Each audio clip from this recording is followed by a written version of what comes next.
অনুৰাধা শৰ্মা পূজাৰীৰ বাইদেউৰ এটা লেখা, ডাৱৰৰ মাজৰ ৰূপালী ৰেখা। ভদ্ৰলোক বা ভদ্ৰ মহিলা বুলি ক'লে মানুহজন বা মহিলাগৰাকী নেদেখিলেও মনৰ মাজত এখন ছবি ভাহি উঠে।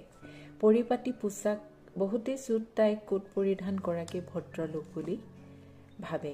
আচাৰ ব্যৱহাৰত সৌজন্যৰ প্ৰকাশ, দুটামান ইংৰাজী শব্দ বেছিকৈ কোৱা ইত্যাদি ধৰণৰ কাৰণসমূহেৰে ভদ্ৰলোক বা ভদ্ৰ মহিলাৰ ছবি এখন মনত ভাহি উঠে।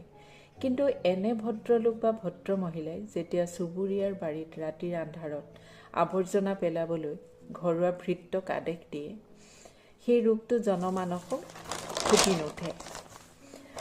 আৰু ভদ্ৰলোকী চেহেৰাৰ আঁৰৰ মানুহজনক চিনি উলিয়াবলৈ কিন্তু বৰ টান। সদ্যপ্ৰয়াত প্ৰান্তিক আলোচনীৰ সম্পাদক আৰু স্বত্বাধিকাৰ প্ৰদীপ বৰুৱা ডাঙৰীয়াই এবাৰ সভাগৃহত সমজুৱাকৈ কৈছিল, ভদ্ৰলোক আৰু আভিজাত্য অসমীয়া সংবাদ ধাৰাৰ পৰা নোহোৱা হৈছে। প্ৰদীপ বৰুৱা আছিল যথাৰ্থ ভদ্ৰলোক। স্বাভিমান, আত্মসন্মানক আগস্থান দি জীৱন আৰু জীৱিকাৰ একমাত্ৰ প্ৰেম প্ৰান্তিকক সদায় এক বৌদ্ধিক ৰুচিশীলতাৰ প্ৰতীক কৰি ৰাখিলে।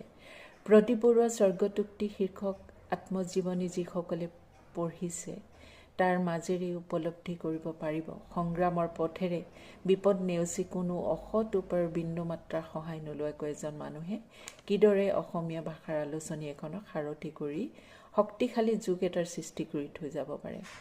অসমৰ সংবাদ জগতত বহু অৰুচিকৰ আচৰণৰ মাজত প্ৰদীপ বৰুৱাৰ ৰুচিশীলতা আছিল ডাৱৰৰ মাজত ৰূপালী ৰেখা।